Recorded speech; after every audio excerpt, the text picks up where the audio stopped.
Can you sign for me?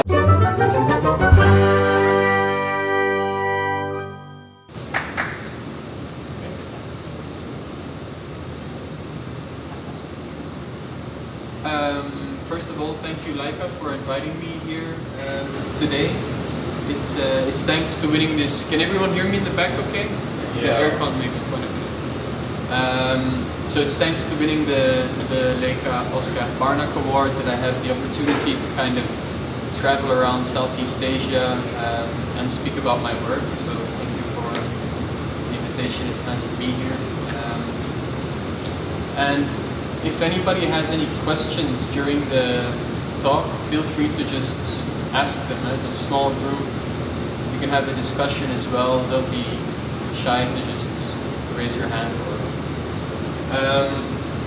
So before I start about talking about the series that I won the award with, which is called Red Ink, I have a book with me. You can have a look at it later as well. I'm going to give a little bit of background about the work that I've made up until now, because I think it's important to sketch a little bit the way I use photography and kind of ideas that I have. And the slideshow is kind of just a mix between pictures of books and exhibition views and photos from particular works in chronological order.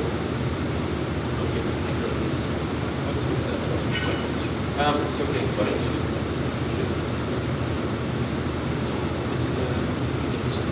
No, but it's automatic.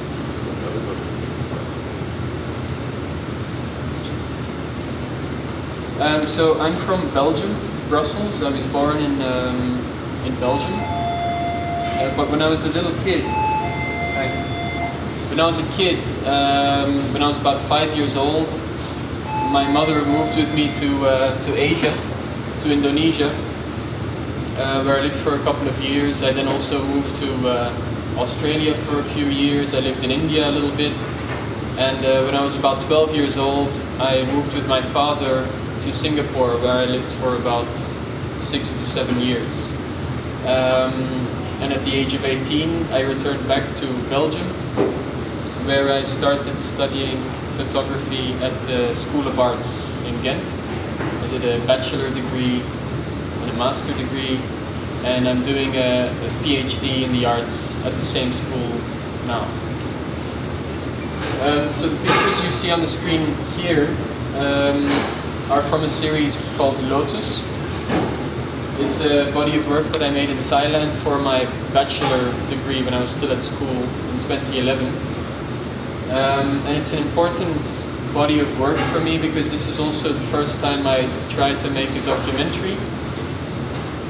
And I've pretty much been making documentary work ever since.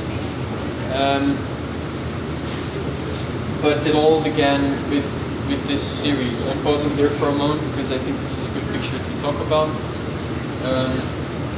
I made this series, Lotus, together with another photographer called Quentin de Bruin, so we made it as a duo. Quentin is now a painter, he moved on to do something else. But we both went to Thailand and we wanted to make a documentary which dealt on one hand with transgenders, ladyboys in Thailand, as they are quite well embedded into the society there. It's quite a common thing. But on the other hand, we also wanted to make a documentary about which questioned the use of aesthetics and beauty in the very making of a documentary itself. So here, for example, already you can see that the scene is artificially lit with flashlights, both from the left and the right. The figure, the ladyboy, is standing on a kind of elevated platform which kind of functions as a stage. That's something that comes back in a lot of the pictures. And it's that contradiction or conflict or friction that we were trying to achieve. And I think in this picture that worked quite well. So while making this, that was our main thought. How can, why do pictures when making a documentary always have to look beautiful if you're essentially just trying to communicate something about reality or a subject or a person, why do we have to use kind of painterly aesthetics to bring this message across? When you look at photojournalism or classic documentary photography, you'll also see a lot of the times the same strategies, the same kind of visual tricks that are reapplied, irrelevant of what the subject matter may be. And that was our kind of question, you know, what happens if you make documentary photographs that have a kind of artificial feel to them and play with these stereotypes and conventions that we see in traditional photojournalism. Here you see a couple of installation views, which shows the way in which the work is presented in an exhibition. So this is a photo we made in Thailand. Most of the pictures, all the pictures are made in Thailand from this work. And you see a transgender sex worker laying on a bed. And for the exhibition, we made a replica of that room that you see in the picture. Perfect kind of copy of that space. The light coming from the same source, the details that are the same as in the picture. This was made about a year after we made that picture. And you can walk around it like a kind of sculptural work in the space, and then from the back it really looks like this kind of theater decor. So all the way up into the presentation of the work in an exhibition, we're also questioning these ideas of theatricality and staging. So the picture itself is also presented in the show.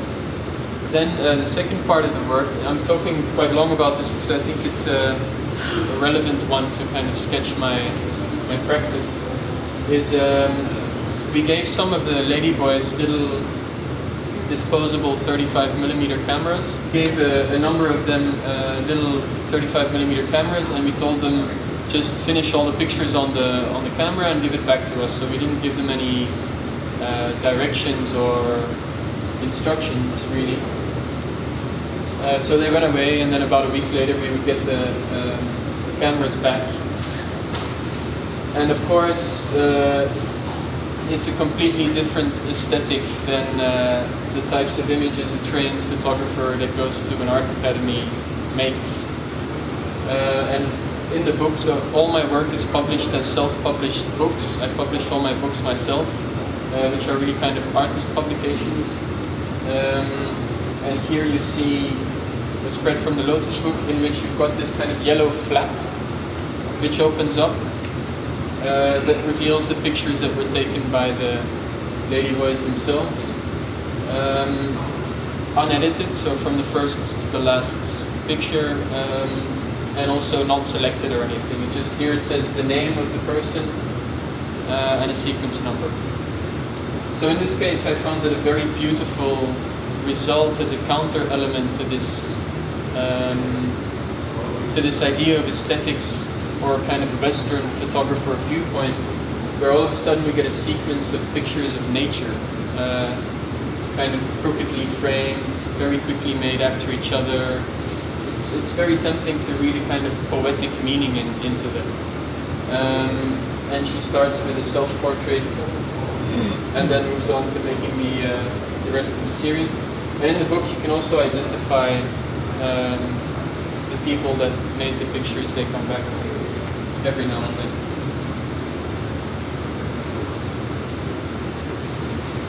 So that's the kind of way the book works, and by bringing together these two aesthetics, we try to make the point that, or ask the question, you know, is it essentially relevant to make a beautiful photograph, or is it more powerful if you let the subjects themselves photograph and kind of make, you could say, amateurish, unesthetic images? What has more documentary value? The second body of work, I'm not going to be able to go into depth so much per series, but I'll give a brief introduction. It's called The Fourth Wall. This is a series I made in India in 2012. It's also a book. I want to further question the way in which a documentary can be made but based on something that only exists in the fantasy of people's minds. So not something that you can find and point your camera at and take a picture. I wanted to photograph something more abstract or ideological. And I ended up going to Bombay, where I also lived for a while as a kid, to try and photograph the influence of Bollywood cinema on everyday life. Because it's a very influential thing there, you know, people, it's really part of the culture, and it's very much something that shapes people's perception on reality. So I went to India, and I started by going to film sets and documenting people from the industry, actors, directors, film decors. But pretty soon I realized that I was just documenting the movie industry, and I couldn't really figure out how to show this influence it had on reality. But like the video I showed in the beginning when you were coming in before the talk,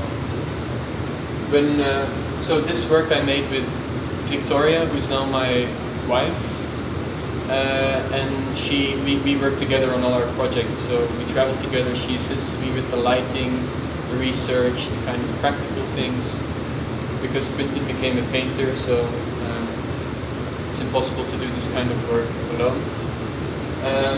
So you saw her in the video also in the beginning, and we kind of figured out that if we set up our camera in the streets of Bombay and started lighting a location with artificial lights to make it look like a kind of cinematic scene, very quickly people would start to gather around to kind of see what's going on, you know, a white guy with a camera, maybe might be a shoot with a famous Bollywood figure or something.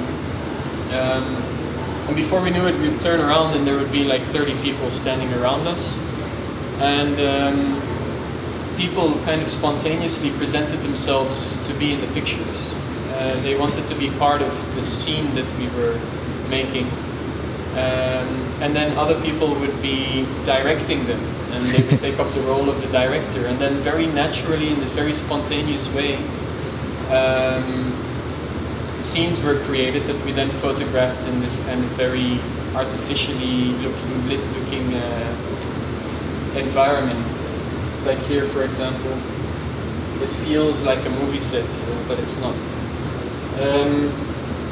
So I thought that was the most beautiful way of showing how influential the kind of cinema fantasy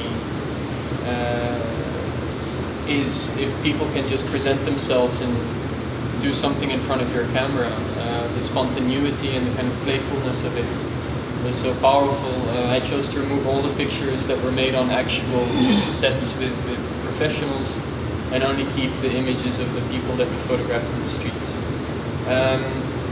But then when editing the book, I chose to include some pictures that I made on actual film sets and intertwine them with the pictures that I made in the streets, so people again are kind of, you can't tell the difference if it's on a film set or if it's a real kind of situation in the streets. And again, there's this game between questioning if something is staged or manipulated or fictionalized or if it's real. So that's the kind of essential question that I always ask in whatever work that I do. So this is, for example, a picture made on an actual film set.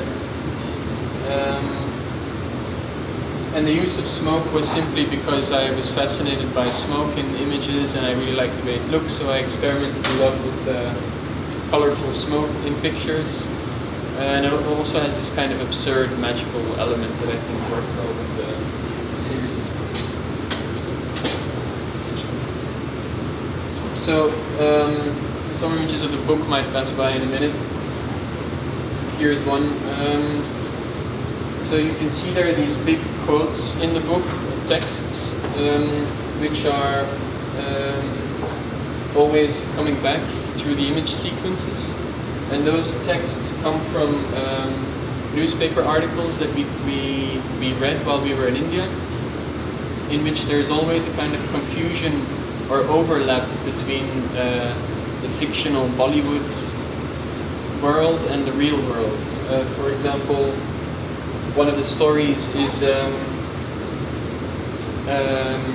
there's a car chase going on, a high-speed car chase between police and another car in downtown Bombay, and hundreds of people gather around because they think it's an action movie production and they want to see what's going on, but it ends up happening to be a real police car chase. So all of these types of stories we collected, there's about 10 of them in the book, and the images are freely associated to these stories. The last story in the book is a more tragic one, which is about a young boy called Sohail who's watching his favorite TV show, and the main actor in the TV show dies, but in the next episode he comes back to life in some magical way, and Sohail also wants to come back in some different form and ends up killing himself to find out if it actually works. So there is also this kind of darker undertone of that you can find flowing throughout the book.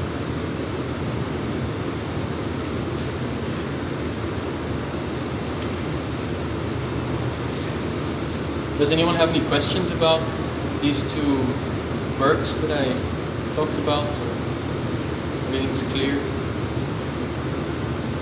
Yeah, which did you enjoy most, Bombay or Qatar? I like India. India.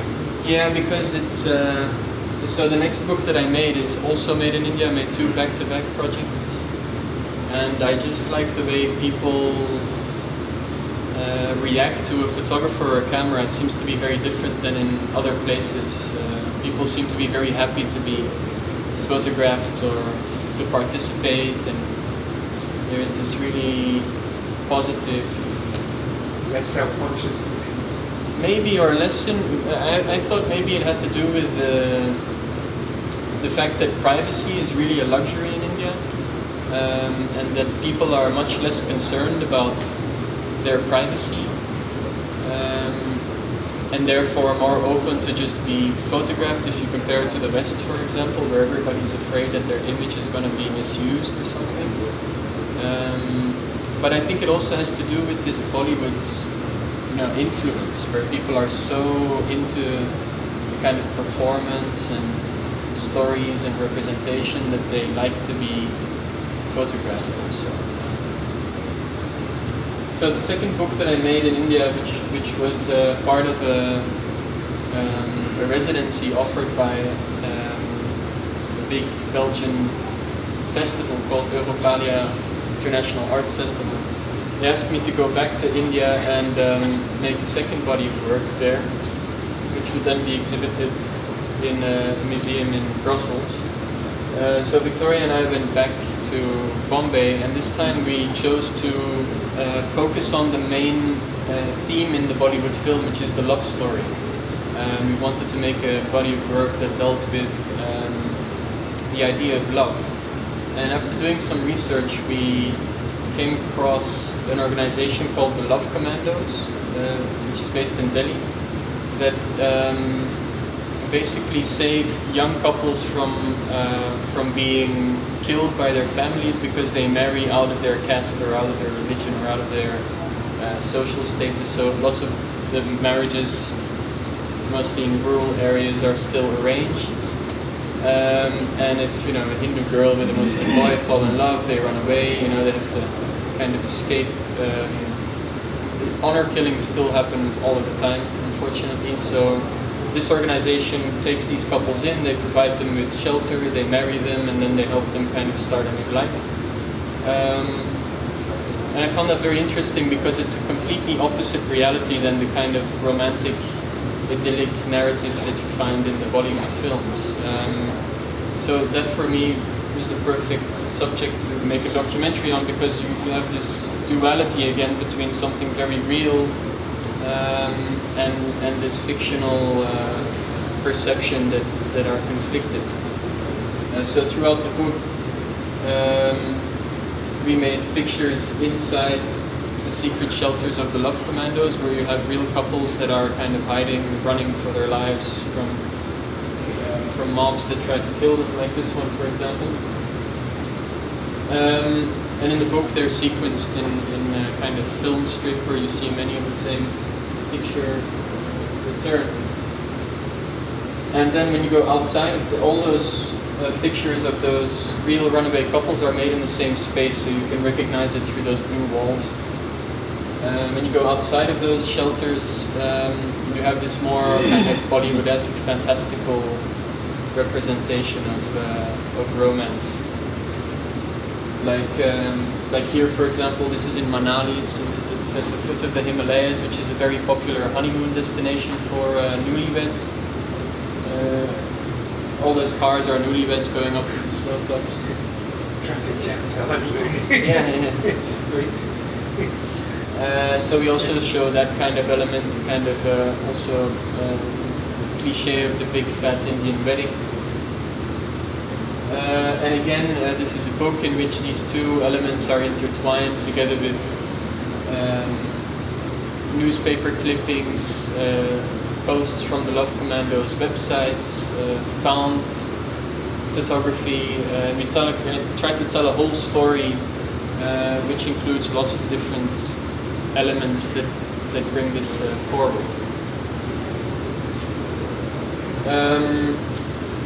So let me check my timing. So this is another project which I made in 2015. It's going to start at the beginning. In Japan, which is also part of a residency where I spent about 2.5 months in Japan. And I'd never been to Japan before because when I was living here in Asia I never had the opportunity to do so. But I was lucky enough to be offered a residency to work there for a couple of months. And as a kind of, from what I was interested in is before I was going to go to Japan, lots of my friends in Belgium said, oh yeah, it's going to be, wacky, you're going to see like all these sumo wrestlers and you're going to eat a lot of sushi and there are going to be women walking around in kind of geisha outfits and stuff. And then I realized that the European perception on Japan is a very conditioned stereotype that doesn't really fit with what you experience when you arrive there. There are lots of things that we kind of expect from the European gaze that then seem to be completely absent. And I ended up making it's a smaller series. This is the only work that's not a book. I ended up making a series of about 30 images which all present these typical Japanese stereotypes that we have from a Western perspective, but most of them are staged and deliberately constructed because they were absent. I couldn't find them when I was walking around there. So again, it questions, how something is visually represented, how do we imagine things, and that's then kind of different to the way it might really be. So I'm going to go into maybe talking a bit about the award and the project that I made in that context, which is also my most recent book, by the way. This is the 5th book that I've self-published. And the book is titled Red Ink, and it's a body of work made in North Korea. It's kind of a special one because it's the only body of work. The pictures are about to come up in a second. It's the only body of work that I've made as a commission. So usually I don't really do work as a photojournalist, or I don't do jobs where I go and report on things. But in this case, the New Yorker magazine, the American magazine, had asked me to go to North Korea to do a photo assignment together with an American journalist who would then write an article. And of course that's an opportunity that I really didn't want to pass on because it's such a difficult place to access, the chance that you have to actually go to a place like that with the support to do so was really unique. So Victoria and I took up the assignment, and it was the first time that I worked as a photojournalist, really in a more classic sense. because everything had to be produced very quickly, we only had 4 days there on location. Realized I have another series in between here, so I'm going to skip it. So I only had 4 days on location there. Victoria was with me, again doing lighting assistance. And then Evan Osnos, the American writer for the New Yorker. But before we went, so of course we did a little bit of research and we looked into other photographers that had already been there. And very quickly you can see that it's always the same places and always the same things that are photographed when people visit, especially Pyongyang. And it's quite obvious that you're in a very censored and restricted environment, that you don't really have much, space to move around, and that it's pretty much impossible to see the real North Korea, everything that we hear about or read about in the news, the human rights violations and so on, are completely absent from this stage. So in order to kind of try to deal with that from a photography perspective, I was thinking about how I could make pictures that kind of embrace this status of censorship. Pictures that are clearly constructions and not revealing anything hidden or new.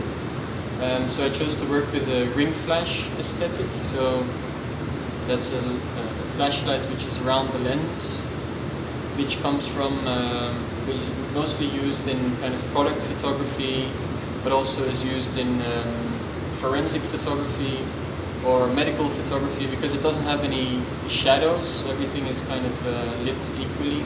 Shadows cancel each other out.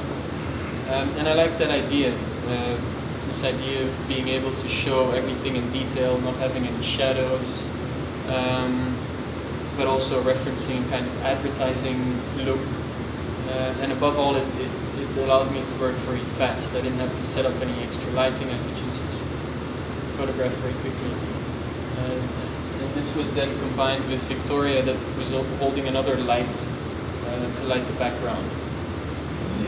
So we arrived in Pyongyang, and as expected, we were accompanied by 2 government officials at all times, and we were kind of taken around to places that they had picked out for us on a very tight schedule, in a kind of private tour where everything had to be photographed very quickly.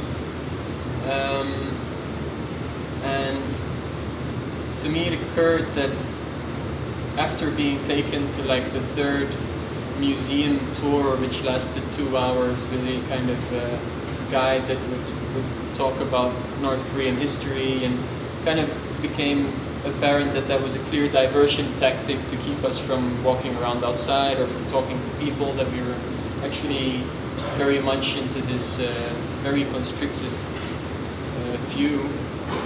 I just began photographing everything that was presented to us, but really everything. I had never photographed so much. Because I thought it's actually more interesting to try and show that our gaze is being diverted and that we're being censored than to try and again fight this very constricted working space.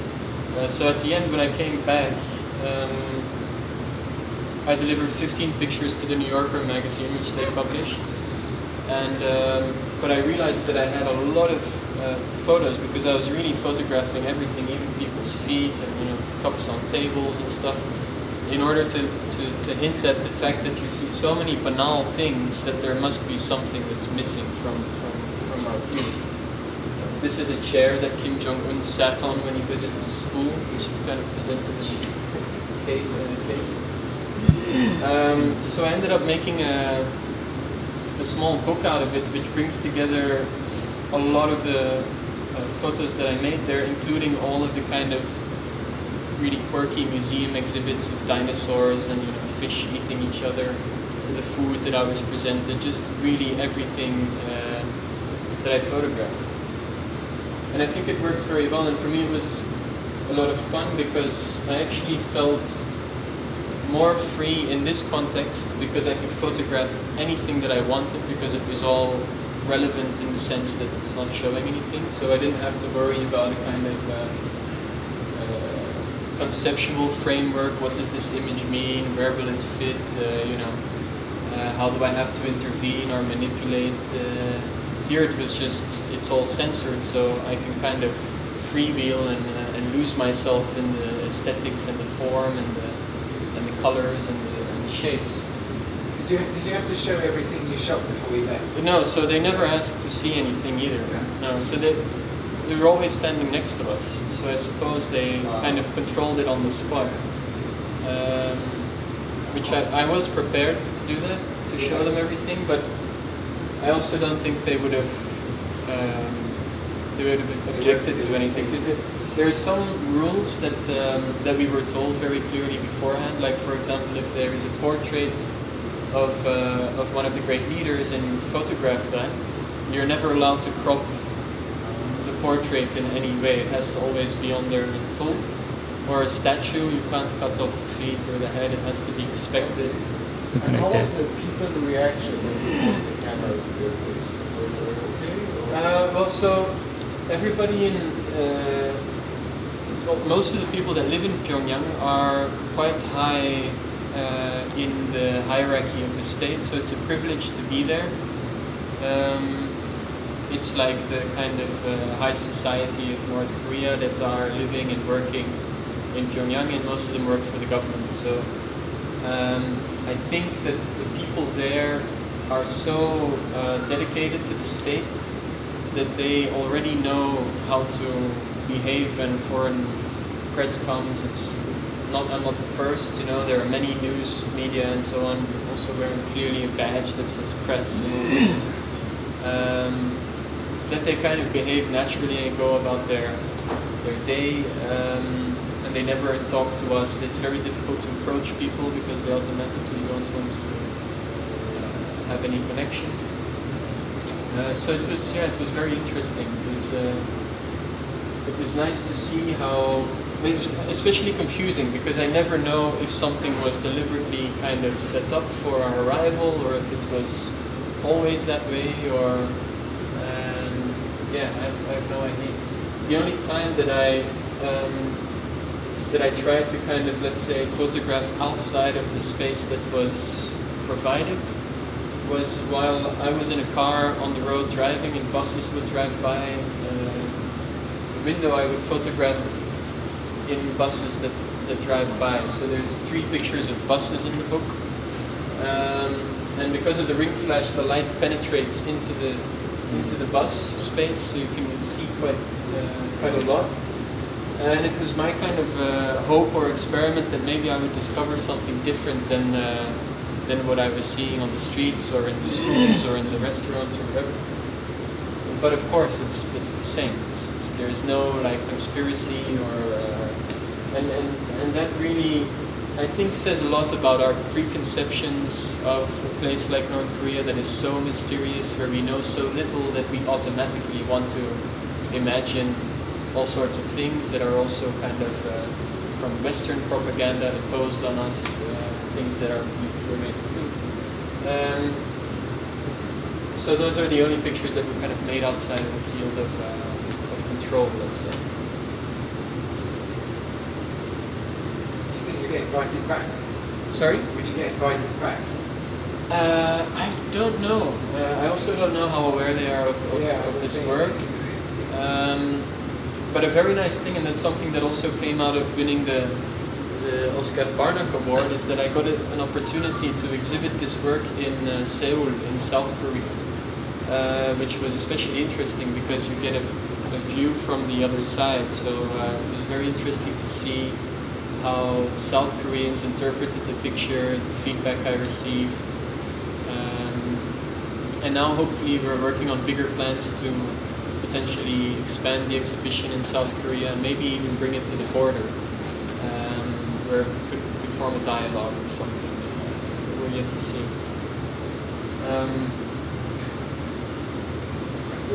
So the title of the book, Red Ink, is also something quite playful that I think fits very much with the kind of feel and genre of the work.